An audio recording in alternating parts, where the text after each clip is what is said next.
इस्लाम के बुनियादी 5 अरकान हैं। बुनियल इस्लाम अला खम्सिन शहादत अल्ला इलाहा इल्लल्लाह। इस्लाम की बुनियाद 5 चीज़ों पर रखी गई है। ला इलाहा इल्लल्लाह की गवाही देना, नमाज को कायम रखना, ज़कात को अदा करना, हज बैतुल्लाह करना और इसी तरह रमज़ान अल मुबारक के रोज़े रखना। इन 5 बुनियादी अरकान में से छोटा बड़ा रुकन है, वो है हज का अदा करना। जिस तरह नमाज का इनकार करने वाला काफिर हो जाता है, दायरा इस्लाम से खारिज हो जाता है, इसी तरह हज का इनकार करने वाला वो भी काफिर हो जाता है और दायरा इस्लाम से खारिज हो जाता है।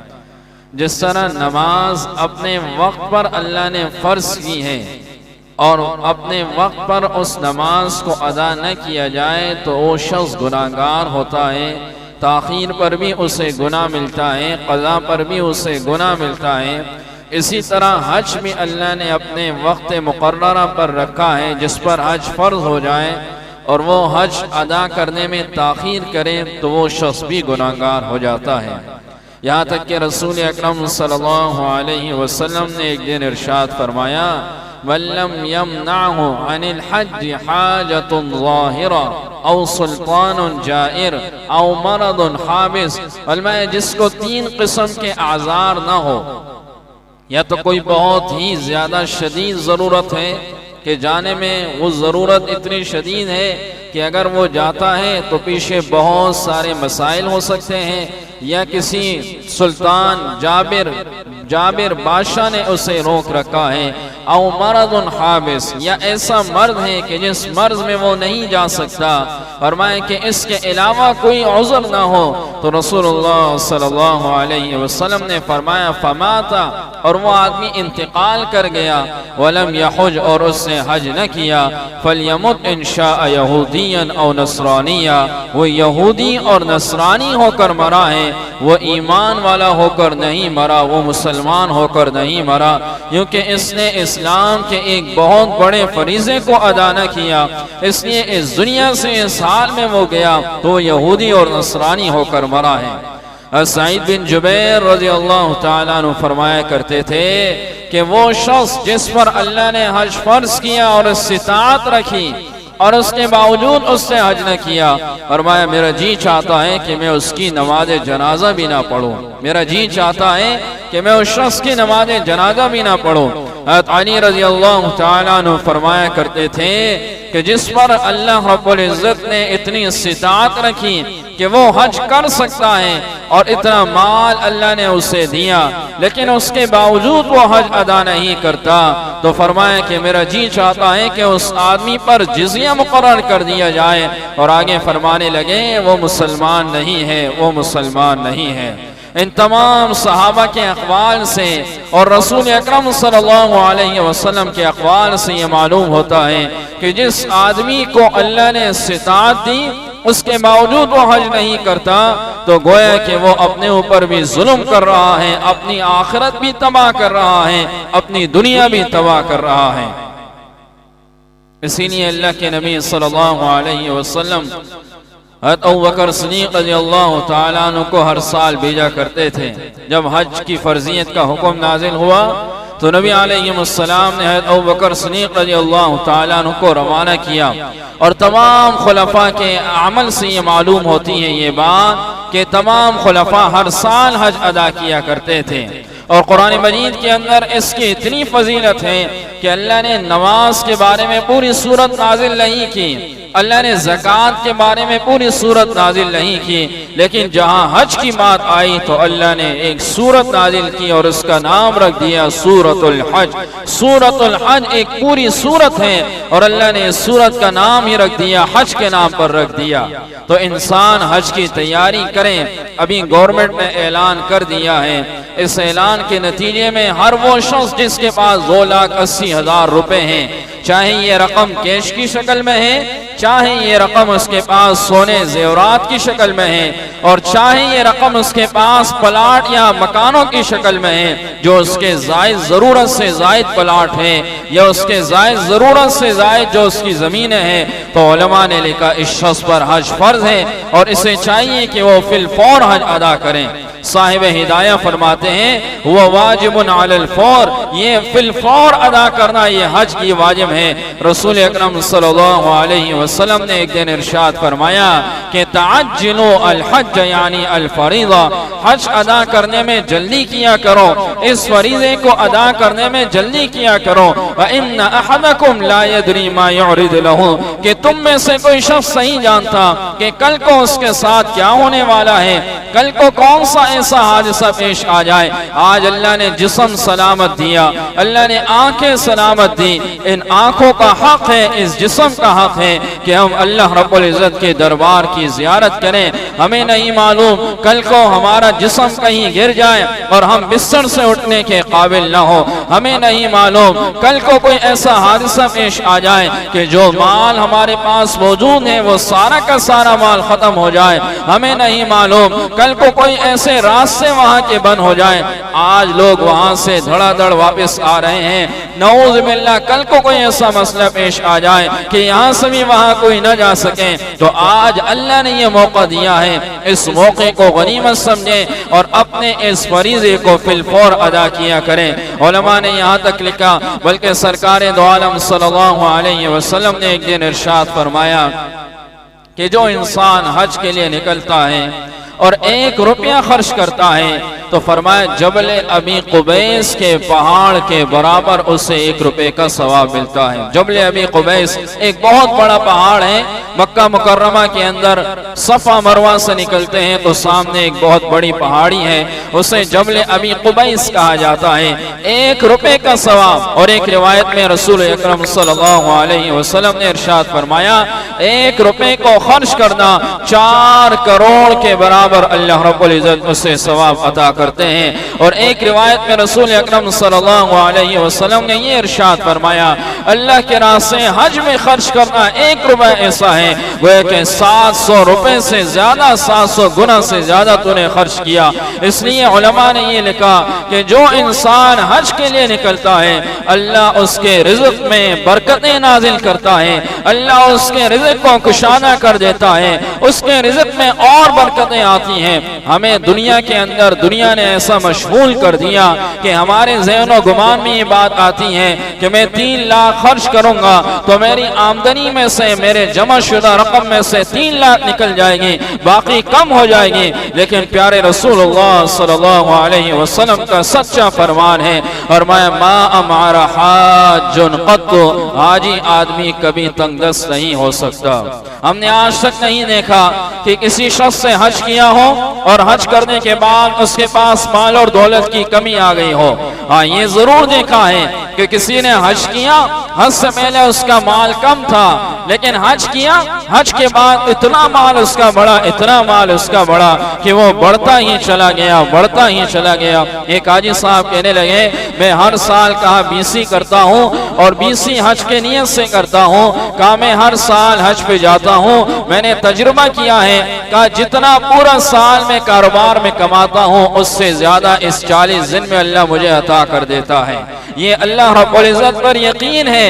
ये इंसान अगर अल्लाह पर यकीन करे, ये तवक्कल करे और इस इरादे से निकल जाए, फिर देखें अल्लाह रब्बुल इज्जत उसे क्या अता करता है। लेकिन शर्त ये है कि आप तड़प तो अपने अंदर पैदा करें, आप जाने वाले तो बने।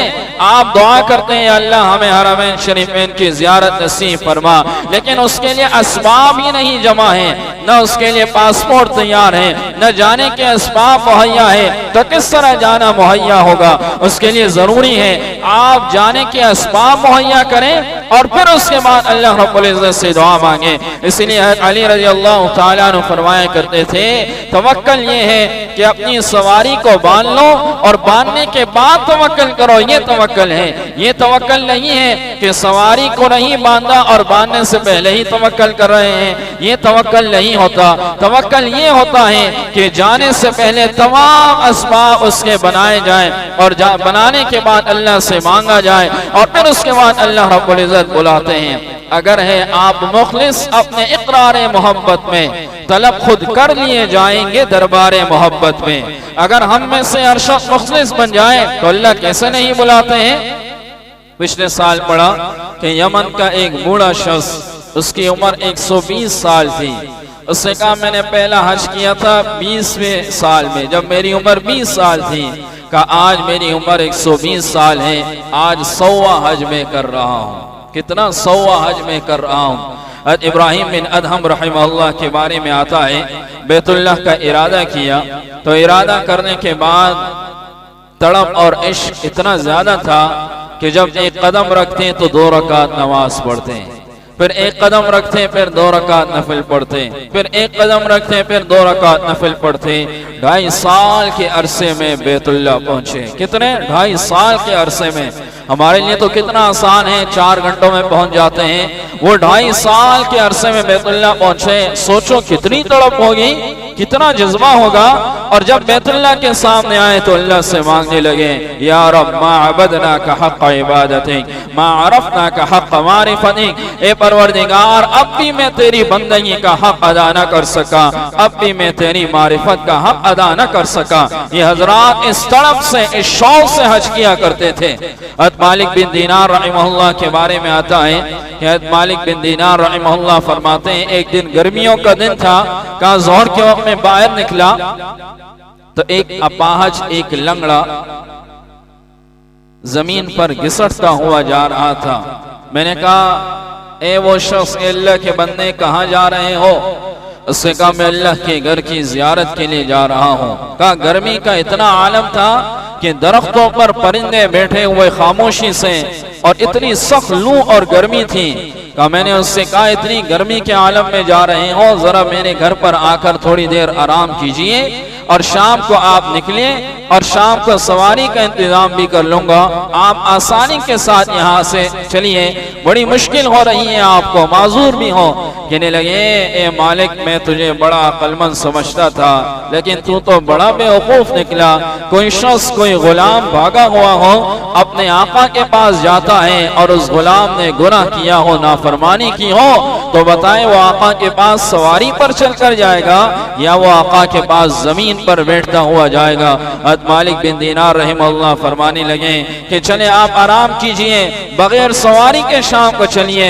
कहने लगे कि मेरे पास सफर लंबा है, वक्त कम है, मैं आराम आराम से चलता हूँ, इसलिए मुझे इसी हालत में छोड़िए।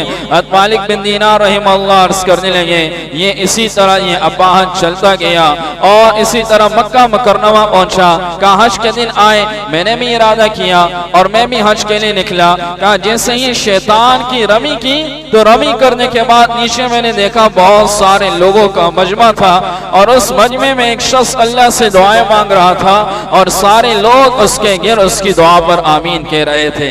कहा मैं भी हैरान हुआ, ये दुआ कौन कर रहा है और इतनी जोर जोर से दुआ मांग रहा है। कहा जब मैं करीब हुआ देखा तो वही अपाहज था और वो अल्लाह से मांग रहा था कि या अल्लाह, मैं मिना भी गया, मैं अरफात भी गया, मैं मुज़दलिफा भी गया और अब आकर मैंने शैतान को मारने के साथ अपनी नफरत का इजहार भी कर लिया। अब ये लोग हैं, ये माल वाले हैं, ये कुर्बानी करेंगे, अल्लाह ने इनको माल दिया है, इनको वसअत दी है। या अल्लाह मैं तो गरीब हूँ, मेरे पास कुछ नहीं है, मैं शैतान को भी मार चुका हूँ, या अल्लाह मैं अपनी कुर्बानी देने के लिए तैयार हूँ, इस हाल में मेरी मौत दीजिए, मैं अपनी कुर्बानी दूंगा। मालिक बिन दीनार रहमहुल्लाह फरमाते हैं कि जब लोगों ने उसकी दुआ पर आमीन कहा, उस अपाहज का वहीं पर इंतकाल हुआ। कैसे कैसे लोगों ने हज किया, कैसे कैसे तड़प के साथ हज किया। एक गुलाम, एक बुजुर्ग कहने लगे कि गुलाम आया और आने के बाद बैतुल्लाह का तवाफ करने लगा और तवाफ करते हुए उसने अजीब दुआ मांगी, अल्लाहुम्मा अंता खलक़तनी मन जानी और रज़क़तनी मन जानी। ए परवरदिगार, तूने मुझे मुफ्त पैदा किया, तूने मुझे मुफ्त पैदा किया, और रज़क़तनी मन जानी, ए परवरदिगार तूने मुझे मुफ्त में रिज़्क़ दिया, बगैर मेरे मांगे मुझे रिज़्क़ देता रहा। फिर कहने लगे, या अल्लाह मुझे अब मुफ्त में माफ कर दीजिए, ये अल्लाह मुझे अब मुफ्त में माफ कर दीजिए। कैसे कैसे लोग हैं अल्लाह के आशिक हैं, जो अल्लाह के घर के दीदार के लिए तरसते हैं, अल्लाह के घर के ज़ियारत के लिए तड़पते हैं, ऐसे लोग हैं। याद रखिए, हज का ताल्लुक माल से नहीं है, हज का ताल्लुक आमाल से है। अगर हमारे आमाल बेहतर होंगे तो अल्लाह हमें बार बार बुलाता रहेगा, लेकिन अगर हमारे आमाल बेहतर नहीं होंगे, अल्लाह रब्बुल इज्जत उसी को बुलाता है जिसको अल्लाह पसंद करता है। जो अल्लाह को पसंद होता है, अल्लाह उसी को अपने घर पे बुलाता है। रसूल अकरम सल्लल्लाहु अलैहि वसल्लम ने एक दिन इरशाद फरमाया, अल हज्जुल मबरूर लैसा लहू जज़ाउन इल्लल जन्नह, कि जो इंसान हज करे और हज मबरूर करे और मैं उसकी जज़ा जन्नत के सिवा कुछ नहीं है, उसे जन्नत जरूर उसे मिलेगी। हसन बसरी रहमतुल्लाह फरमाया करते थे, जो इंसान हज करने के बाद मर जाए तो फरमाया कि मैं समझता हूँ वो शहीद हो चुका है। वो क्या हो चुका है? वो शहीद हो चुका है। अल्लाह ने कुरान में कहा, इन्नस्सलात तन्हा अनिल फहशाइ वल मुनकर, नमाज बेहयाई के कामों से, बुरे कामों से रोकती है। अल्लाह ने रोजे के बारे में कहा, कुतिबा अलैकुमुस्सियाम कमा कुतिबा अलल लदीना मिन क़ब्लिकुम लअल्लकुम तत्तक़ून, कि तुम पर रोजे फर्ज किए गए ताकि तुम तकवा इख्तियार करो, तुम्हारे अंदर तकवा आ जाए। लेकिन अल्लाह ने ज़कात के बारे में कहा, खुद मिन अम्वालिहिम सदक़तन तुतय्यिरुहुम व तुज़क्कीहिम बिहा, कि तुम ज़कात अदा किया करो, तुम्हारा माल पाक हो जाएगा, साफ हो जाएगा। लेकिन जहाँ हज की बात आई तो अल्लाह ने हज का मुनाफा जिक्र नहीं किया, फरमाया लियशहदू मनाफ़िअ लहुम, हज करना है तो हज करो, हज के मुनाफे यहाँ नहीं बतलाता, वहीं जाकर तुम्हें हज के मुनाफे मिलेंगे। इसलिए कोई शख्स ये कहता है कि हज करने से क्या मिलेगा, तो उसे इसका फायदा यहाँ नहीं मिल सकता, उसे इसका फायदा वहीं जाकर मिलेगा। उसे इसका फायदा जब मिलेगा जब वो हज अदा करेगा। हज अदा करने के बाद अल्लाह के नबी ने फरमाया, दो चीजों में मालदारी को देखो, या हज में देखो या निकाह में देखो। अल्लाह ने मालदारी इन दोनों चीजों के अंदर रखी है, और मैं हज के अंदर अल्लाह ने बहुत बड़ी मालदारी रखी है। यहाँ तक फरमाया, ताबिउ बैनल हज वल उम्रा फइन्नहुमा यनफियानिल फ़क़्र वल कीर, कि तुम हज और उम्रा पैदर पे किया करो, बार बार किया करो, बार बार किया करो। क्यों किया करो? ये फकर को ऐसे दूर करता है, और ये इसी तरह गुनाहों को ऐसे दूर करता है कि जैसे कि भट्टी के अंदर कोई सोना डाल दिया जाए, लोहा डाल दिया जाए, तो वो भट्टी के अंदर कचरे को अलग करता है, सोने को अलग करता है। और मैं इसी तरह जो इंसान हज पैदर पे करता है, तो पैदर पे करने की वजह से अल्लाह फक्र फाका और गुनाहों को दूर कर देता है। अल्लाह के नबी सल्लल्लाहु अलैहि वसल्लम ने किसी आलिम के बारे में नहीं फरमाया कि आलिम आए तो उससे खड़े होकर मुसाफा करो।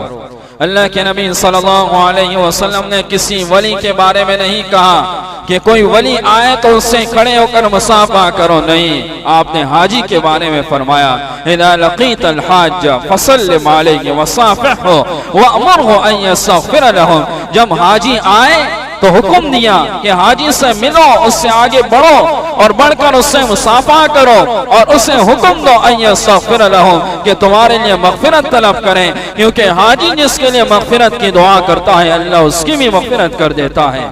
रसूल अकरम सल्लल्लाहु अलैहि वसल्लम मैदान अरफात पहुंचे तो मैदान अरफात में आपने एक दुआ मांगी, और दुआ मांगी, अल्लाहुम्मा ग़फ़िर लिल हाज, अल्लाह हाजियों की मग़फ़िरत फरमा, तमाम हाजियों की।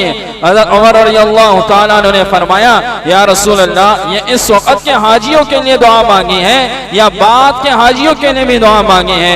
रसूल अकरम सल्लल्लाहु अलैहि वसल्लम ने फरमाया, ये दुआ क़यामत तक आने वाले हाजियों के लिए मैंने मांगी है। अल्लाहुम्मा ग़फ़िर लिल हाज, अल्लाह हाजियों की मग़फ़िरत फरमा।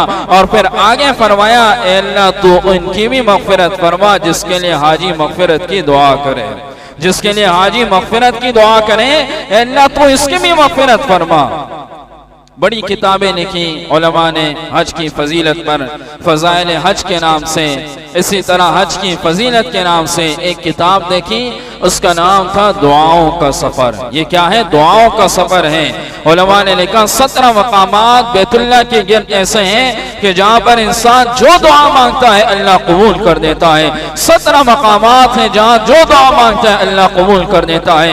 उमर बिन शुऐब रज़ियल्लाहु ताला अन्हु एक दिन फरमाने लगे कि रसूल अकरम सल्लल्लाहु अलैहि वसल्लम ने इरशाद फरमाया, जो बंदा हज के लिए निकलता है और हज के लिए निकलने के बाद वो एक कदम उठाता है, कहा एक कदम पर अल्लाह उसके 500 दरजात बुलंद करता है, एक कदम पर अल्लाह उसके 500 गुनाहों को मिटा देता है, एक कदम पर अल्लाह उसकी नेकियों में 500 नेकियों का इजाफा कर देता है। कहा फिर वो बैतुल्लाह का तवाफ करता है, तवाफ करने के बाद 2 रकात पढ़ता है। कहा 2 रकात पढ़ने के बाद अल्लाह रब्बुल इज्जत उसे बनी इस्माइल के 10 गुलामों को आजाद करने का सवाब अता कर देता है। ये इतना बुलंद मकाम अल्लाह अता कर देता है। फिर फरमाया वो सफा मरवा की साई करता है, तो सफा मरवा की साई करने के बाद वो यूं निकलता है वह कि अल्लाह के रहमत के समंदर में उसने गोता लगाया हो और गोता लगाने के बाद वो बाहर आया हो। और इसीलिए उसके बारे में फरमाया रजा कयौमिन वलदतहु उम्मु, जब वो हाजी लौटता है तो वो यूं लौटता है कयौमिन वलदतहु उम्मु, जैसा कि आज उसकी माँ ने उससे जना हो। जैसा कि बच्चा होता है मासूम होता है, जब वो पैदा होता है उस पर कोई गुनाह नहीं होता, इसी तरह जब हाजी हज करके आता है तो उस पर कोई गुनाह नहीं होता। एक हदीस में आपने ये फरमाया जब कोई हाजी तवाफ़े ज़ियारत करता है तो जैसे ही तवाफ़े ज़ियारत खत्म हो जाए तो एक फरिश्ता उसके कंधे पर थपकी मारता है और कहता है जा अब तू नए सिरे से अमाल कर, अब जो तू कर चुका था अल्लाह ने सबको माफ कर दिया है, अब तू जा नए सिरे से अपनी जिंदगी शुरू कर। ये इतना बुलंद मकाम, इतने गुनाहों का मिट जाना, इतनी नेकियों का लिख जाना, इतने दरजात का बुलंद होना, ये सिर्फ हज में अल्लाह रब्बुल इज्जत अता करता है, बाकी और किसी इबादत के अंदर नहीं है। लेकिन हमारे यहाँ क्या है कि पहले बेटियों की शादी होगी फिर हम हज करेंगे, पहले मकान बनाएंगे फिर हम हज करेंगे, या इसी तरह अभी तो हम जवान हैं पहले हम बूढ़े हो जाएं फिर उसके बाद हज करेंगे, या इसी तरह अभी तो जिंदगी बहुत है, अगर अभी हज करेंगे तो हज करने के बाद गुनाह होंगे, लोग कहेंगे हाजी होकर गुनाह करता है, उसके बाद हम जो है वो थोड़ा सा वक्त और गुजरने दें, बुढ़ापा आ जाए फिर हज कर लेंगे। ये सारे बहाने शैतान के बनाए हुए हैं। उलमा ने ये लिखा अगर किसी शख्स के पास इतनी रकम हो कि जिस रकम में उसका अपना जाती मकान ना हो और जिस रकम में वो अपना मकान खरीद सकता हो और उससे हज ना किया हो तो आया वो हज करे या अपना मकान खरीदे? उलमा ने लिखा, फुक़हा ने लिखा वो हज करेगा, वो मकान नहीं खरीदेगा, वो किराए के मकान पे रहता है, किराए के मकान पर रहेगा।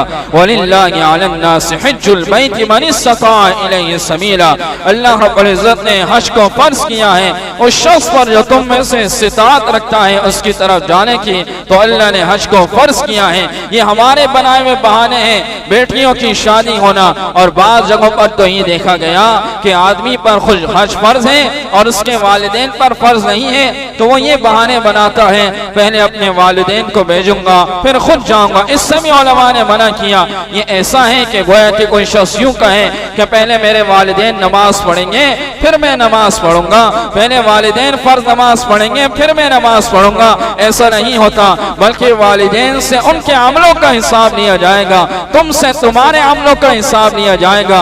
अगर वालिदैन के अंदर इतनी इस्तिताअत नहीं है, तुम्हें अल्लाह ने माल दिया है तो पहले तुम जाओ हज अदा किया करो, बाद में माल और आ जाए तो फिर वालिदैन को भेजना। जिसके पास माल ही नहीं है उस पर तो फर्ज नहीं है, लेकिन जिसको अल्लाह ने इस्तिताअत दी है खुदारा इस फरीज़े को समझे। रसूलुल्लाह सल्लल्लाहु अलैहि वसल्लम ने नमाज न पढ़ने वाले के बारे में ये नहीं फरमाया कि वो यहूदी और नसरानी होकर मरा है। रसूलुल्लाह सल्लल्लाहु अलैहि वसल्लम ने ज़कात अदा न करने वाले के बारे में ये नहीं फरमाया कि यहूदी और नसरानी होकर मरा है। हज अदा न करने वाले के बारे में आपने फरमाया जिसको अल्लाह ने इस्तिताअत दी और इस्तिताअत देने के बाद वो हज अदा नहीं करता, और मैं फल यमुत इंशा यहूदिया और नसरानिया, वो यहूदी और नसरानी होकर